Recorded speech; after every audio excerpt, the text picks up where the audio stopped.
Est-ce que vous m'entendez? Non, personne ne m'entend. Bon.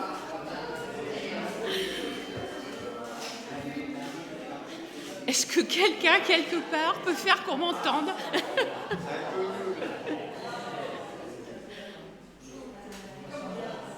Ça y est, c'est bon?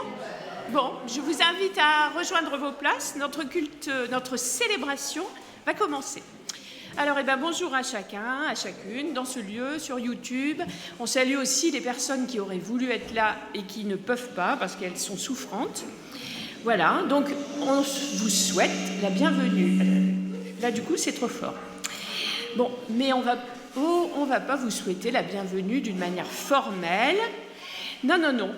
Je vais vous demander de dire une parole d'accueil aux personnes autour de vous. Un petit mot personnel, voilà, du genre « je suis content que tu sois là », un petit mot qui vient du cœur, quoi, simple et spontané. Je vous en prie, lâchez-vous. Ou alors un sourire, un petit sourire.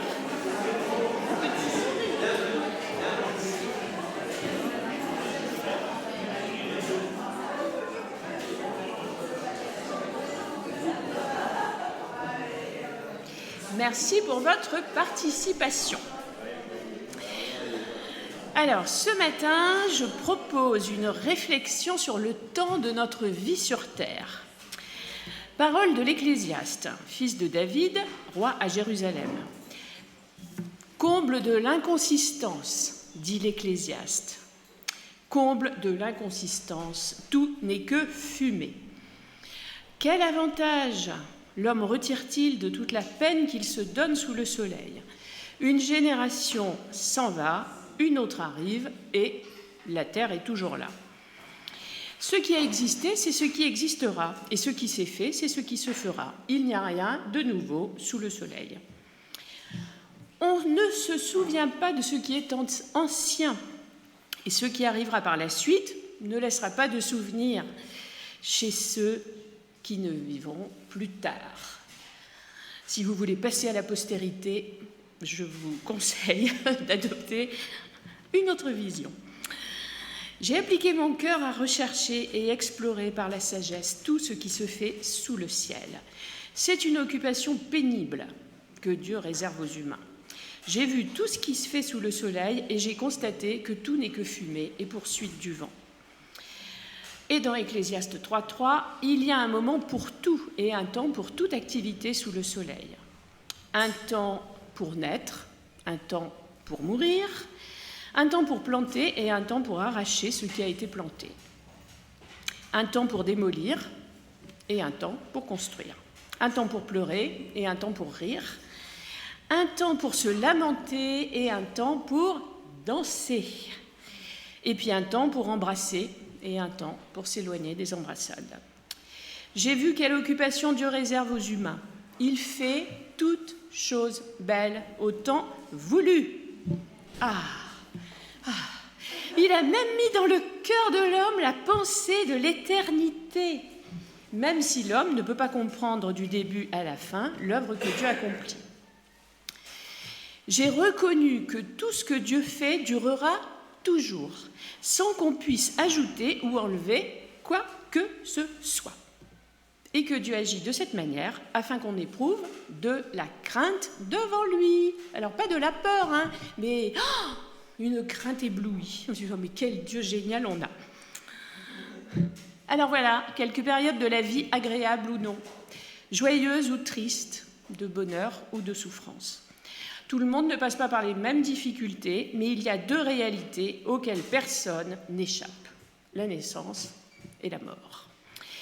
Alors la mort de personnes qui nous sont chères, ou alors la mort des projets, des rêves, la mort de certaines relations. Et ça, personne n'y échappe.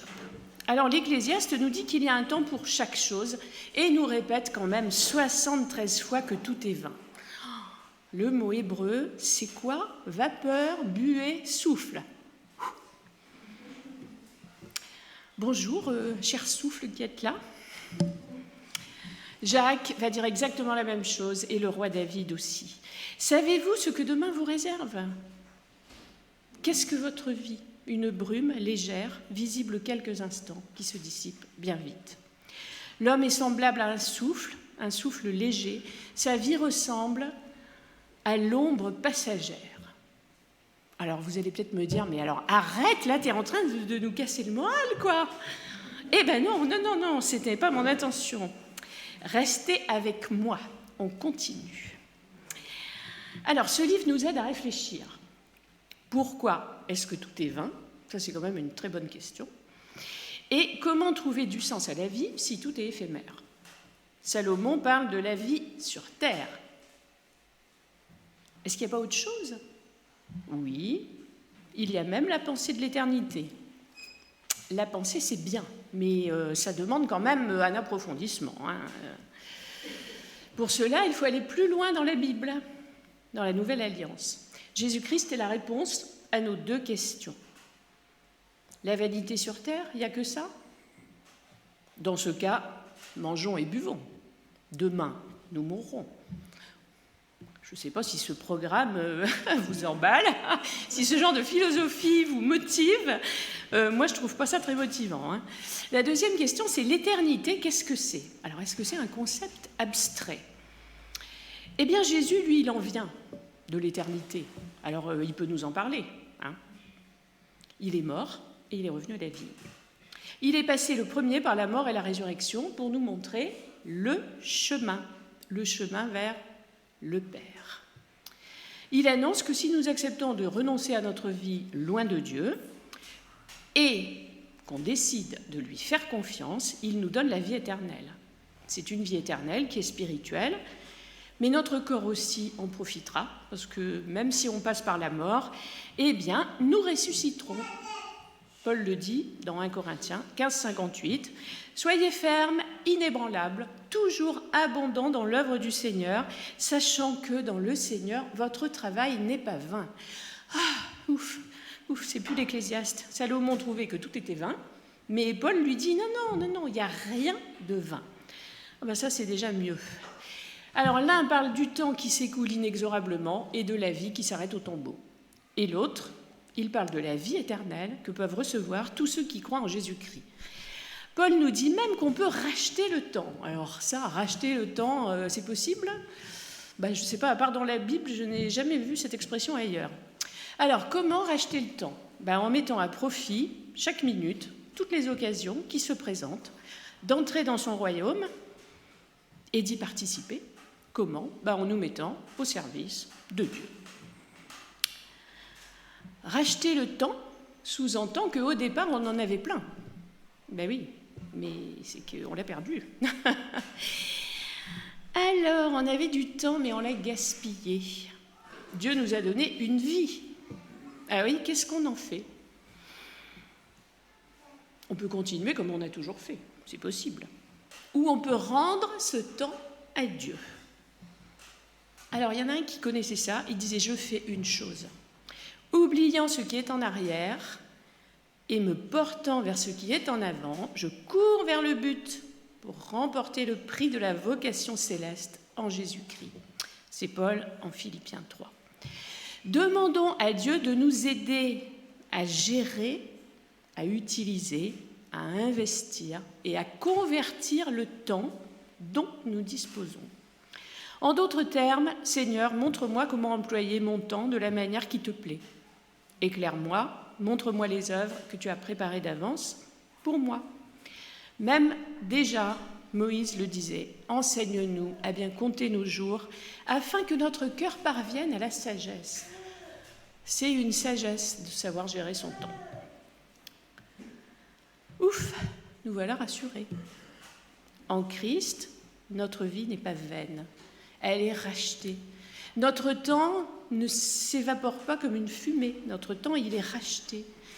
Tout ça parce que Dieu donne un sens et une valeur à notre vie. Nous allons le proclamer en chantant d'abord, puis avec nos mots dans un temps d'expression libre. Donc on va chanter « Béni soit ton nom » pour la durée des temps, le roi dans sa splendeur, et ensuite vous pourrez élever vos cœurs dans la présence du Seigneur.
Dieu est éternel.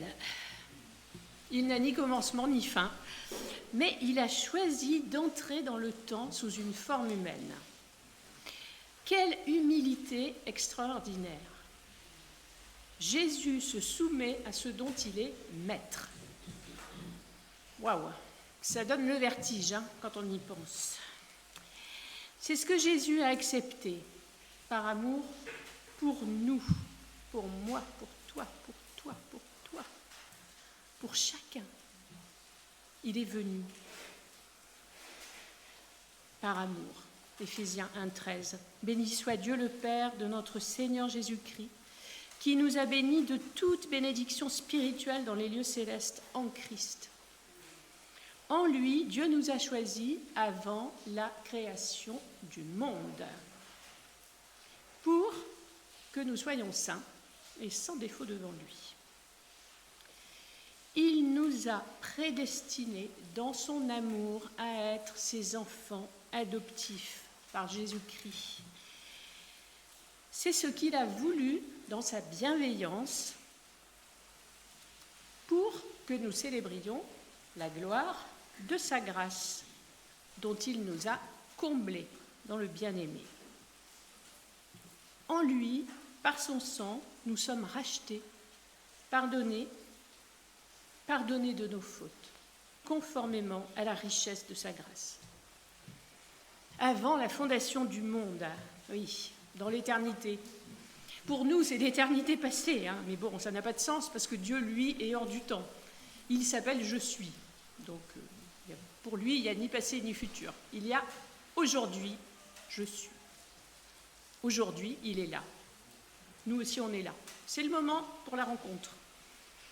Mais bon, raisonnons humainement. Avant notre existence, Dieu nous avait déjà prédestinés à le connaître.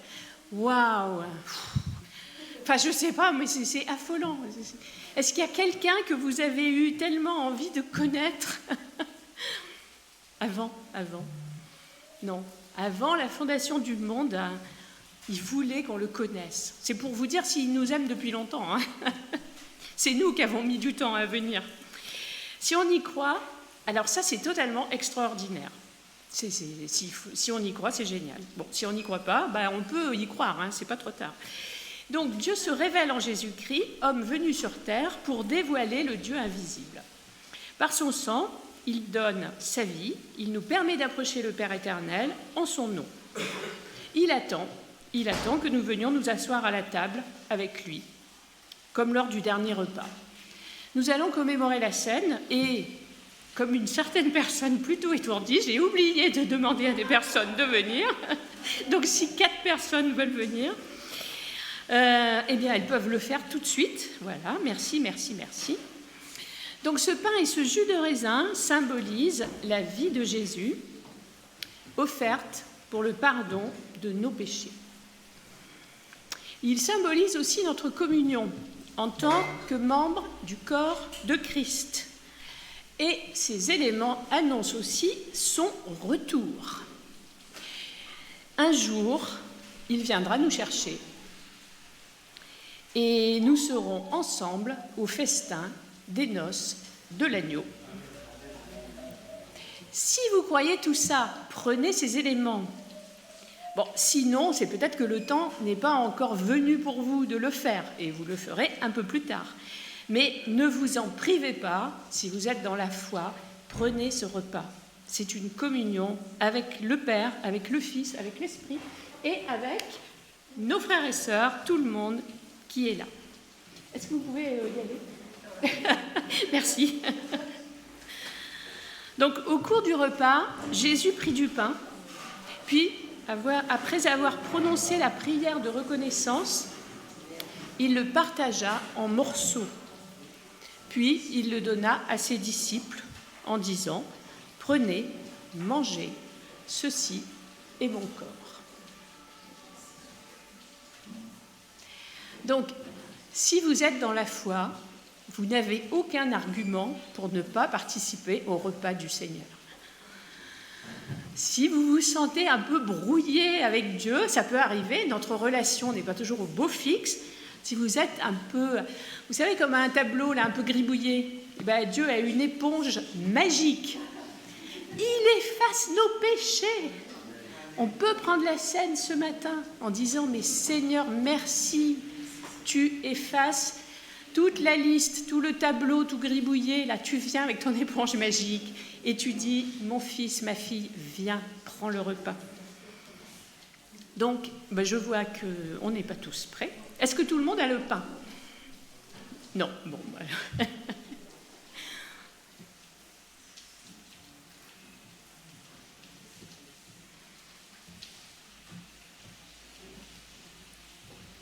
Donc, on va méditer pendant 2 minutes sur ce que ce repas représente pour moi, pour l'Église, sur la croix. On va méditer aussi sur son retour et sur le fait que nous soyons ses enfants adoptifs. Et on va pouvoir se réjouir.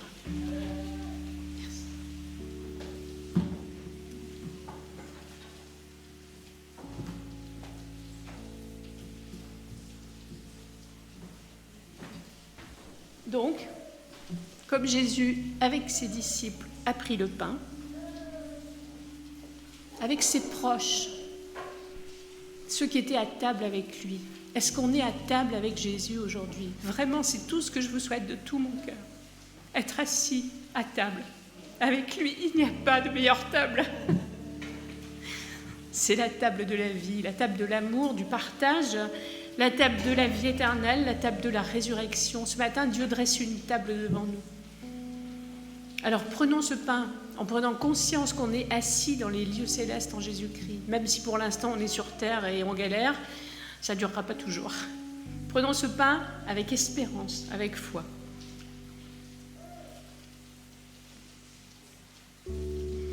Ensuite, il prit une coupe et après avoir remercié Dieu, il la donna en disant « Buvez-en tous, ceci est mon sang par lequel est scellée l'alliance. Il va être versé pour beaucoup d'hommes afin que leurs péchés soient pardonnés. Je vous le déclare, désormais je ne boirai plus du fruit de la vigne jusqu'au jour où je boirai le vin nouveau avec vous dans le royaume de mon Père. » Prenons le vin.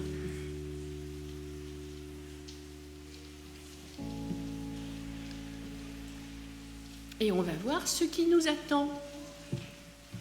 Apocalypse 19:4.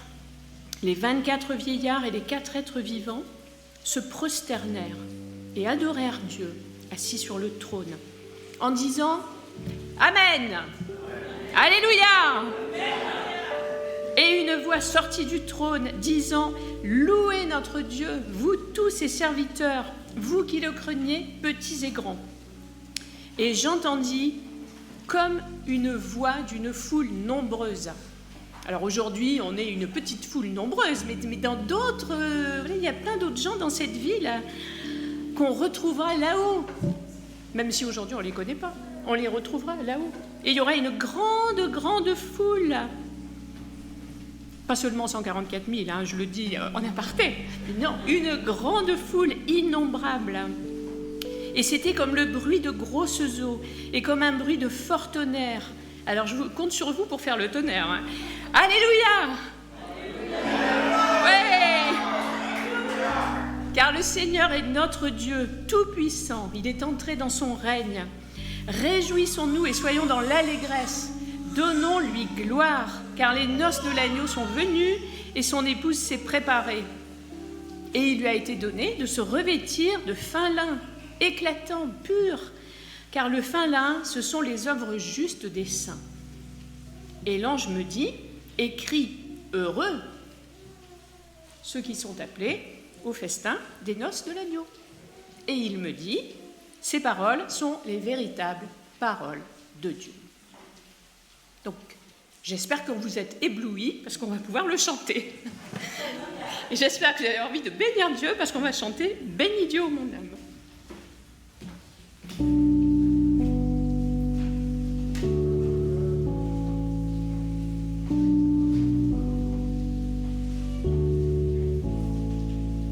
Je vais vers toi, dans le secret,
merci de chanter. Si vous saviez, quand on est là devant, qu'on vous entend tous, c'est génial. Vous devriez de temps en temps venir devant, là.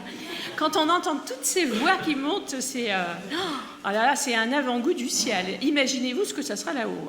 Hein. Donc on va continuer avec un texte qui, à première vue, mais je dis bien à première vue, semble parler de temps et d'argent. Deux sujets qui intéressent tout le monde, hein, à mon avis. C'est pour ça que Jésus les a choisis, je crois. Une bonne accroche pour une petite histoire que Jésus nous raconte.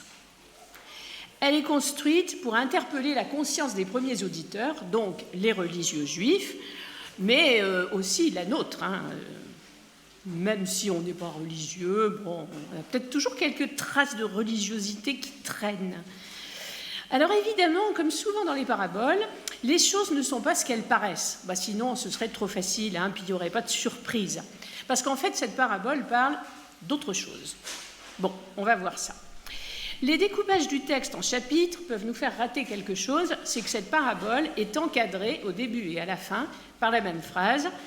Plusieurs des premiers seront les derniers, et plusieurs des derniers seront les premiers. Et la parabole elle-même, car le royaume des cieux est semblable à un maître de maison qui sortit dès le matin afin de louer des ouvriers pour sa vigne. Il convint avec eux d'un denier par jour et les envoya à sa vigne. Il sortit vers la 3e heure et il en vit d'autres qui étaient là sur la place sans rien faire. Il leur dit « Allez, vous aussi, à ma vigne. Je vous donnerai ce qui sera raisonnable. » Ils y allèrent. Il sortit de nouveau vers la 6e heure et vers la 9e heure, et il fit de même. Étant sorti vers la 11e heure, il en trouva d'autres qui étaient sur la place et il leur dit « Mais pourquoi vous tenez-vous ici toute la journée sans rien faire ?»« C'est que personne ne nous a loués. »« Bon, alors allez à ma vigne, leur dit-il. » Quand le soir fut venu, le maître de la vigne dit à son intendant « Appelle les ouvriers et paie-leur leur salaire, en allant des derniers aux premiers. » Ceux de la 11e heure vinrent et reçurent chacun un denier.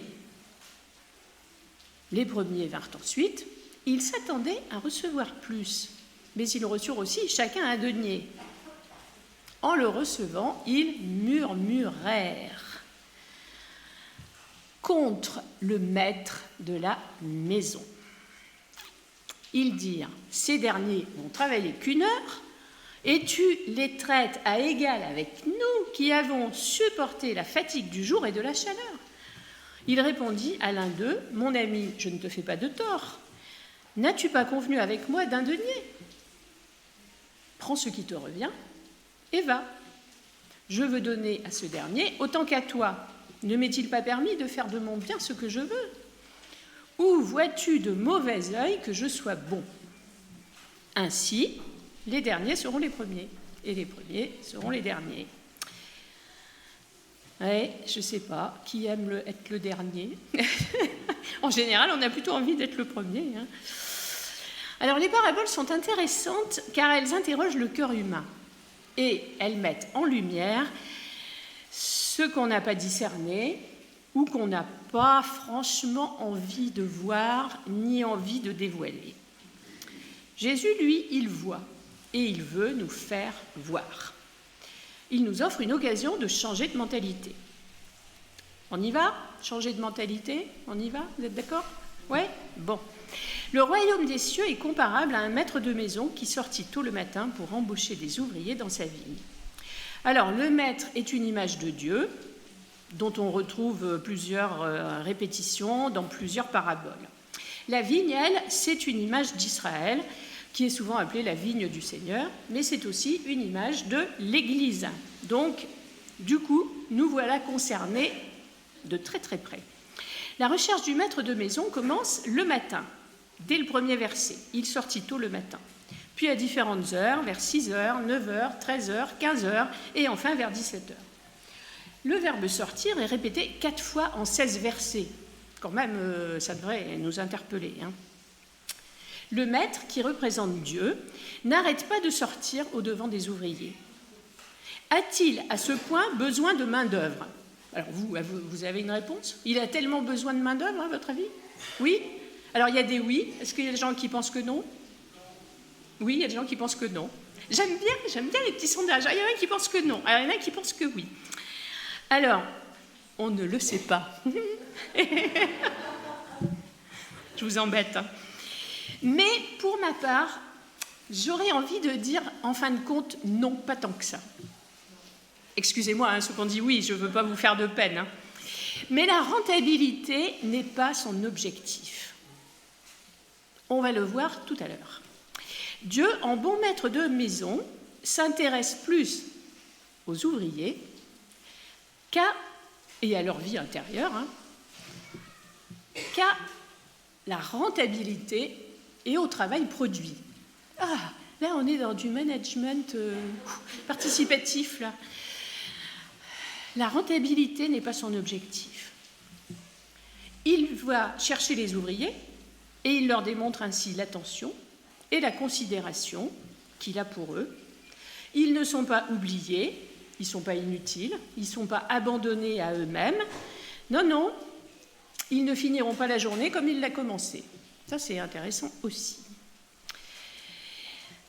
La répétition du verbe sortir et la mention des diverses heures prouvent que Dieu a une patience, non pas angélique, non, une patience divine, hein. Une patience inlassable. Sans cesse, il sort et il appelle. Il sort à 5 reprises chercher des ouvriers. Le contraste est assez flagrant avec ceux qui restent là toute la journée sans rien faire. Pourquoi vous tenez-vous ici toute la journée sans travailler? Ils lui répondirent, c'est que personne ne nous a engagés. Bon, l'avantage, c'est qu'ils sont disponibles et ils se laissent embaucher. Ça, c'est la bonne attitude. Quand Dieu nous donne l'occasion de changer, sautez sur l'occasion. Sortons de notre passivité et disons, mais oui, je veux entrer dans le projet divin. C'est maintenant. Pas demain, plus tard, quand j'aurai fait ceci ou fait cela. Non, aujourd'hui. Alors, Dieu trouve des ouvriers et tout le monde travaille. Ah, ben voilà, une bonne journée. Hein. Ouais, une bonne journée. Sauf que à la fin, ça se gâte. Quand le soir fut venu, le maître de la vigne dit à son intendant, appelle les ouvriers et paie-leur le salaire en allant des derniers aux premiers. Ceux de la 11e heure vinrent et chacun reçut un denier. L'ordre inverse aurait quand même évité des conflits. Hein. Voilà, si Jésus était tant que ça un homme de paix, il aurait fait payer les premiers, il serait parti, et puis après les derniers, il leur aurait donné ce qu'il voulait, ni vu ni connu. Mais Jésus, il aime bien gratter là où ça fait mal. Alors, ça a créé un conflit. Et ce conflit a révélé quoi? Ce qu'il y avait dans les cœurs. De la frustration, de la jalousie, de la comparaison. Donc il aurait pu éviter tout ça, mais il préfère que ça sorte, parce que ça révèle ce qu'il y a dans les cœurs. Les premiers vinrent ensuite, croyant recevoir davantage. Oui, ils reçurent à chacun un denier et murmurèrent contre le maître de la maison. Alors, le maître donne autant au dernier qu'au premier. Et tout le monde est là pour le voir. Ah, c'est ça aussi qui fait mal. Hein. Ça ne se passe pas comme ça. Ils attendaient autre chose. Toute personne qui a un sens un peu affûté de la justice sociale, dirait non mais attends, mais c'est pas juste. Là, franchement, c'est pas juste.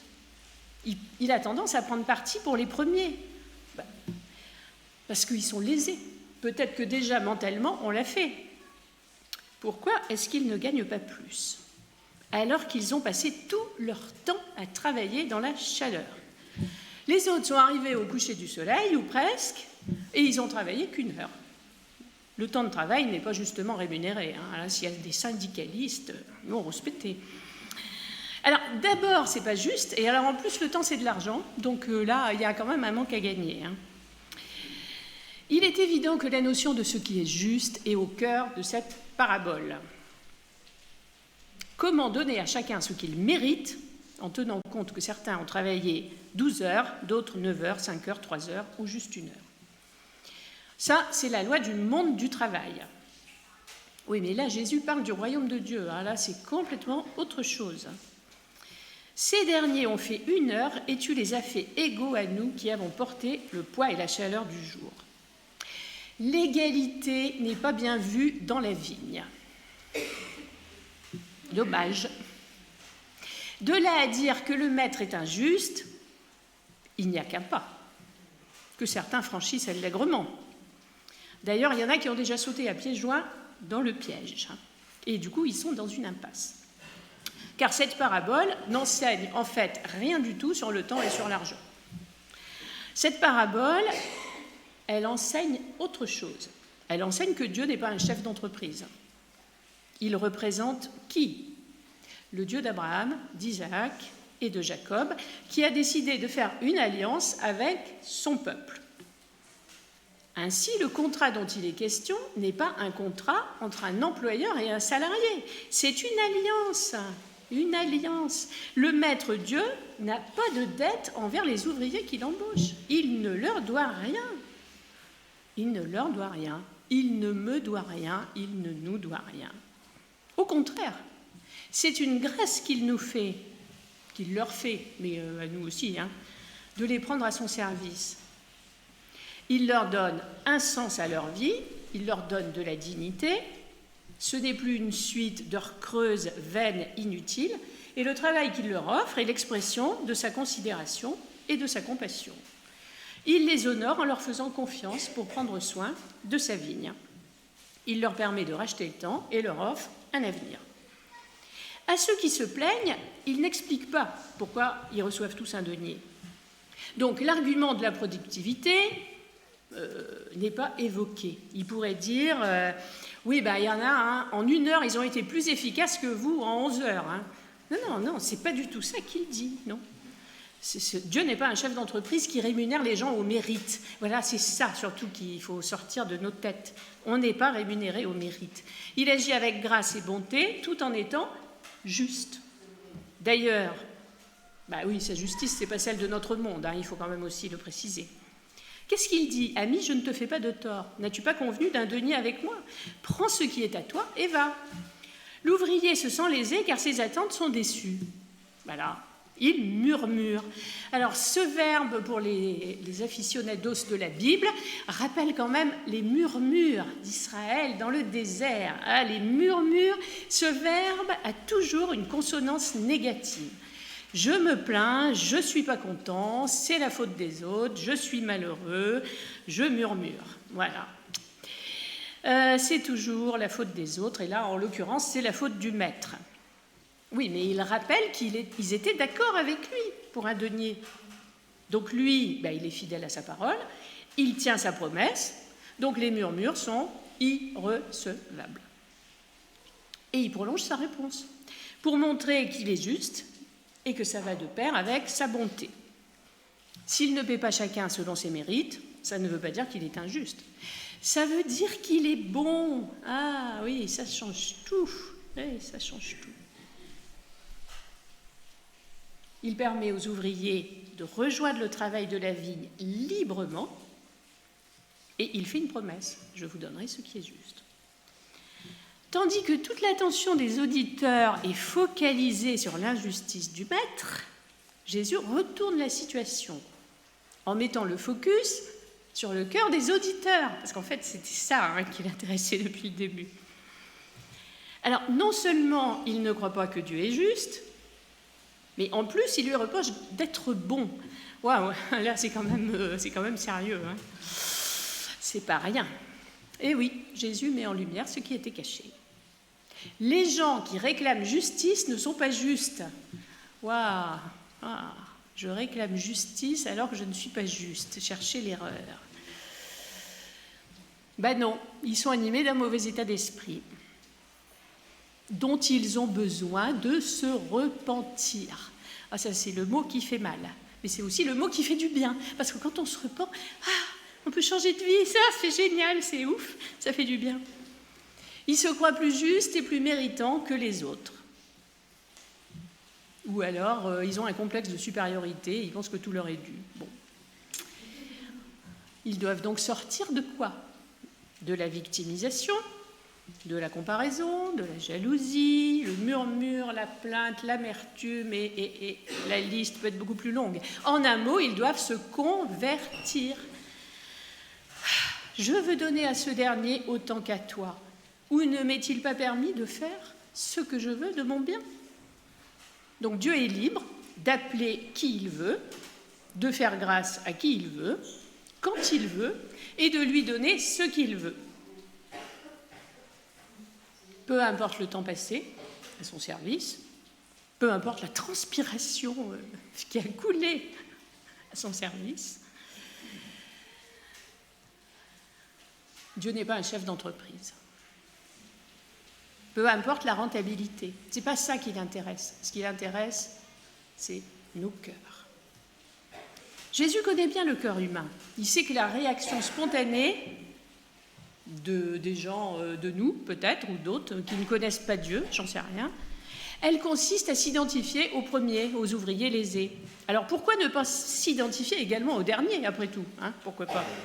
Parce que les derniers, c'est peut-être des profiteurs, hein, en plus, ils acceptent un salaire qu'ils n'ont pas mérité. Alors zut, ça non plus, on n'aime pas. Hein. Non, on n'aime pas. Ton œil est-il mauvais parce que je suis bon? Ah, ça c'est la question qui fait mal, très très mal. Le mot grec « mauvais » dans ce texte signifie, dans un sens physique, morbide ou aveugle, et dans un sens moral, méchant ou mauvais. Alors, quand Jésus dit qu'il est venu pour guérir les aveugles, on comprend bien que ça ne concerne pas que la cécité physique. Hein. Non, il ne faut pas s'arrêter là. Hein. On a une autre forme de cécité qui a besoin d'être guérie aussi. Donc, les ouvriers de la première heure ont beaucoup à apprendre sur le caractère et les projets du maître. Obnubilés par leurs intérêts personnels et leurs mérites supposés, ils ne pouvaient pas se réjouir de la bénédiction accordée généreusement aux autres. Ça nous rappelle le fils aîné de la parabole, et aussi tout être humain qui oublie de rendre la gloire à Dieu, comme Jeff nous le disait la semaine dernière. On a reçu par grâce. On peut rendre. Cette parabole n'étant pas économique, vous l'avez compris, le denier n'a pas de valeur monétaire. C'est une valeur spirituelle. La vie que Dieu nous donne en Jésus-Christ. Si vous ne l'avez pas reçue, alors je vous incite, je vous encourage, je vous exhorte, je vous invite à le faire ce matin, sans remettre à plus tard. N'attendez pas la 11e heure. Ce serait dommage d'attendre la 11e heure. Faites-le maintenant. Alors, comme toute bonne prédication a une application pratique, je vous propose de nous rappeler les uns aux autres que nous avons librement accepté le denier de la grâce, à égalité avec les autres ouvriers. Travaillons donc ensemble sans murmurer, si c'est possible. Rappelons-nous que le Maître, c'est le Dieu d'Abraham, d'Isaac et de Jacob. Des hommes qui étaient quand même très loin d'être parfaits. Enfin, vous en conviendrez. Hein ? Donc, si on a l'honneur d'être invité aujourd'hui, malgré toutes nos imperfections, comme Abraham, Isaac et Jacob, acceptons de répondre à l'appel de Dieu, sans dire « ouais, je ne suis pas assez bien, je ne suis pas digne, je suis trop ceci, je suis trop cela, trop jeune, trop vieux, trop je ne sais pas quoi ». Non, objection non recevable, votre honneur. Non, objection non recevable. Si nous voyons le service comme une corvée à accomplir, dans l'espoir d'avoir des bons points et une bonne note, je vous en prie, abandonnons tout de suite cette pensée. Franchement, vous vous épargnerez bien des douleurs. Pourquoi ? Parce que si on travaille dans cet esprit-là, c'est évident qu'on sera toujours déçu. C'est évident que les autres nous apparaîtront toujours comme injustement bénis. Ben oui, hein. Ce sera une source d'amertume, une source de découragement, voire une source de rancœur. Alors là, ça, c'est encore pire. Donc, aujourd'hui, on laisse tomber ça, on abandonne. Assurons-nous aussi que nous sommes dans une parcelle de vigne qui est dirigée par le Père. Parce qu'il y a des parcelles de vignes qui ont été un peu mises de côté par certains vignerons, qu'on appelle les vignerons homicides dans la parabole. Donc, est-ce que la parcelle de vigne où je travaille est dirigée par le Dieu de bonté? Oui ou non? Si elle est dirigée par un mercenaire ou par quelqu'un qui s'est approprié injustement l'œuvre de Dieu, là, c'est peut-être le moment de réviser notre position. Non, parce qu'il y a des gens qui peuvent s'accaparer l'œuvre de Dieu. Eh bien non, non, c'est pas possible. Donc, on a besoin de clairvoyance. Où suis-je?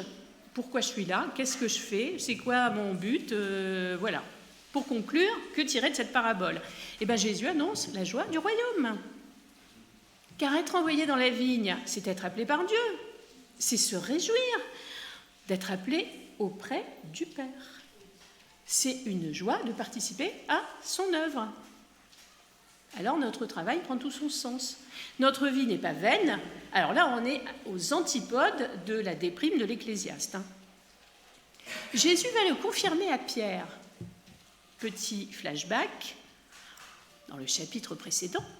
Je vous le dis en vérité, quand le Fils de l'homme au renouvellement de toutes choses sera assis sur le trône de sa gloire, vous qui m'avez suivi, vous serez de même assis sur 12 trônes et vous jugerez les 12 tribus d'Israël. Et quiconque aura quitté à cause de mon nom ses frères ou ses sœurs, ou son père, ou sa mère, ou sa femme, ou ses enfants, ou ses terres, ou ses maisons, recevra le centuple et héritera la vie éternelle. Plusieurs des premiers seront les derniers, et plusieurs des derniers seront les premiers. Donc rien à voir avec l'argent et la rentabilité. Je vous propose de chanter « J'écouterai ce que Dieu dit », parce qu'en fait, tout commence là. Écouter Dieu, comprendre ce qu'il nous dit. Donc on va chanter « Ta bienveillance ».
Eh bien, on va passer aux annonces qui vont être très courtes, puisque en période estivale, il y a beaucoup d'activités qui sont suspendues. Mais nous avons la possibilité de profiter de ce temps pour vivre des moments, pour vivre l'Église d'une manière un peu différente. Donc, faisons preuve de créativité. D'autre part, si vous avez envie de servir Dieu, mais vous ne savez pas trop comment faire, venez nous voir, on vous expliquera ce qui est possible. Donc, notre parole d'envoi est tirée d'Ésaïe 6:8. « J'ai entendu le Seigneur dire, qui vais-je envoyer et qui marchera pour nous ?» J'ai répondu, vous connaissez ce texte? Vous pouvez le dire, s'il vous plaît? Me voici, envoie-moi. Donc, pour clôturer ce culte, je ne vois pas de meilleur chant que je suivrai mon Seigneur.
Merci à vous d'avoir passé ce culte ici ce matin. Tous ensemble, on s'est réjouis dans la présence de Dieu. On vous donne rendez-vous dimanche prochain. N'hésitez pas à papoter, à faire connaissance à la sortie du culte, parce que c'est ça l'Église, c'est l'amour fraternel en action, et pas seulement en théorie. Que Dieu vous bénisse.